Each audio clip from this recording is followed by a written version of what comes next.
कि हमें एक माला रोज जपनी है तो कभी कोई काम नहीं आएगा आदमी के लिए। लेकिन जिस दिन आप माला लेकर के और भगवान का भजन करने बैठेंगे उसी दिन कोई ना कोई तुम्हें बुलाने के लिए आ जाएगा। कक्का चलो गले में गैया बनने, या फिर फलाना न करो प्यार धन्य नायक को मारे। जो दिन तुम्हें माला जपने हुई है वही दिन तुम्हारे लाने काम। तो भक्ति का जो मार्ग है वह कठिन है और इस पर चलना जब तक वह भगवत कृपा नहीं होती है तब तक व्यक्ति को प्राप्त नहीं होती। तो मैं पूर्व काल में एक दासी का पुत्र था, एक नितांत दासी, जिसके घर में न खाने की व्यवस्था, न पीने की व्यवस्था, न रहने की व्यवस्था। तो दूसरों के घर में झाड़ू बर्तन करके हमारी मैया हमारा पेट पालती थी और खुद का पेट पालती थी। पिताजी की असमय में मृत्यु हो गई थी। अब खाने खिलाने वाला या कमाने वाला तो घर में कोई था नहीं, केवल एक लौती मेरी माँ थी। वह दूसरों के घर में जा करके और झाड़ू पोछा सेवा किया करती थी, जिससे खाने पीने की व्यवस्था हो जाती।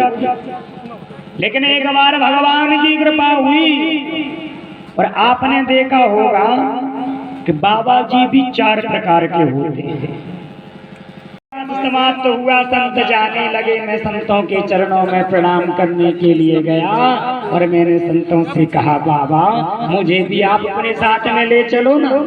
संतों ने कहा बेटा चलो, मैं तो संत बनाने में लगा हुआ हूँ। जितने भी भगवान के पार्षद और भक्त तैयार होते जाएं तो कम उसमें कोई कमी थोड़ी।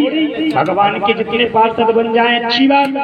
चलो अब इतने में नारद जी महाराज की जो पूर्व चरित्र सुना रहे नारद जी, उनकी मतारी आई माला। आप तो हमारे लड़का हो बाबा बना दे, लेकिन हमारी का दशा हो पति है तो आ समय में खत्म हो गए थे। अब हम अकेले हैं, यही के जी और यही को तुम लोग का कर भी हम। तो बाबा जी ने कही बेटा तुम अपने मतारी की सेवा करियो और जब भगवान की कृपा हुई है तो तुम्हें भगवान की भक्ति अपने आप से प्राप्त हुई है। जैसे तैसे नारद जी महाराज मान गए कि कोई बात नहीं, हम रेले भी। समय व्यतीत होता गया, संत जी चले गए। अब नारद जी महाराज बड़े दुखी कि बताओ एक ठोल सुंदर सा साधन मिलू तो कोई साधन खत्म हो। ऐसे ही एक शिष्य और गुरु महाराज लग रहे। तो गुरु महाराज से कही गुरु महाराज हमें तो आपकी सेवा मिल जाए। कई सेवा चाहिए? बोले हाँ। कई सेवा अगर करने हैं तो दीक्षा लेने और दीक्षा ले हो रोज की ना गुरु मंत्र को जाप करो और गुरु मंत्र को जाप करो तो कहने लगा कि जापे गुरु मेहरबान सो फिर चेला पहलवान। अगर गुरु की कृपा हो जाए ना तो चेला पहलवान की तरह गरजता है। इतने जे को भागवत में सुना रहा हूँ जब गुरु की कृपा है न अप बल आए न तप बल आए, केवल अगर बल है तो गुरु की कृपा का बल है।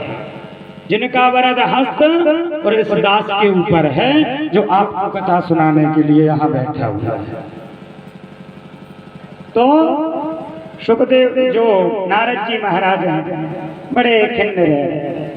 अब शिष्य ने कही मालक हमारे लाने तो दीक्षा भी ले ले भी हम रह भी आ गए। कब है? बोले अब आज हम अपने घरे जाते हैं, घर से लौट के सब घर वारन की सलाह लेके आवी के गुरु महाराज की दीक्षा ले लीजिए के नहीं ले लीजिए। घर बारे अगर हामी भर दें हम दीक्षा ले ले। लेकिन भाग्यवश का भाव कि वो शिष्य गौ सो ऊकी हो गई सगाई।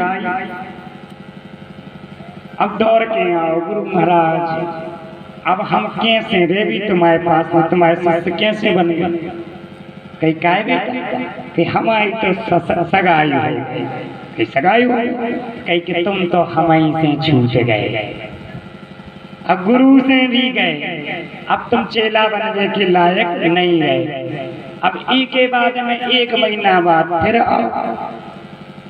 तो कई गुरु महाराज अब तो कई अब का है अब तो हम ब्याह होगा।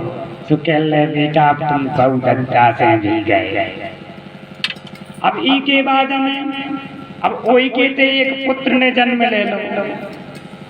तो कई गुरु महाराज अब तो हम बाप बन गए। तो कह ले बेटा अब तुम तुम्हीं से गए, अब तुम तुम्हीं नहीं रह गए। कहे सारी जिम्मेदारी कौन पे आ गई? अब तुम्हारे लड़का पे आ गई। कहले अब तुम तुम्हीं नहीं रह गए।